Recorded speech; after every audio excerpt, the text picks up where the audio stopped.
પંચમહાલ જિલ્લાના મુખ્ય મથક ગોધરા શહેરમાં રાષ્ટ્રીય સ્વયંસેવક સંઘ દ્વારા વર્ષ પ્રતિપદા ઉત્સવની ઉજવણી ઉત્સાહભેર કરવામાં આવી હતી।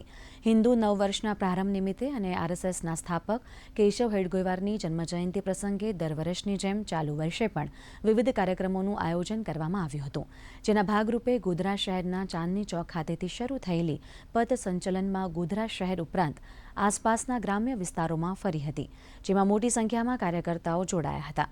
સ્વયંસેવક સંઘના કાર્યકર્તાઓએ શિસ્તબદ્ધ રીતે પથ સંચલનમાં ભાગ લીધો હતો।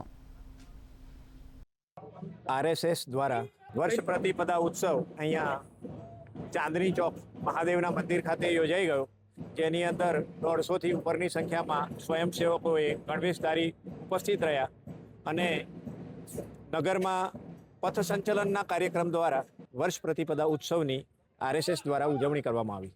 આ ઉત્સવનું મહત્ત્વ આપણા રાષ્ટ્રીય સ્વયંસેવક સંઘ નામના સંગઠનના સ્થાપક ડૉક્ટર કેશવરાવ બલિરાવ હેડગેવાર એમનો જન્મદિવસ અને સાથે સાથે હિન્દુ નવવર્ષ એ બંનેનો સમન્વયને લઈને આ ઉત્સવનું ખૂબ અનેરું મહત્ત્વ છે, જેને લઈને રાષ્ટ્રીય સ્વયંસેવક સંઘના કાર્યકર્તાઓમાં ખૂબ ઉત્સાહ જોવા મળે છે।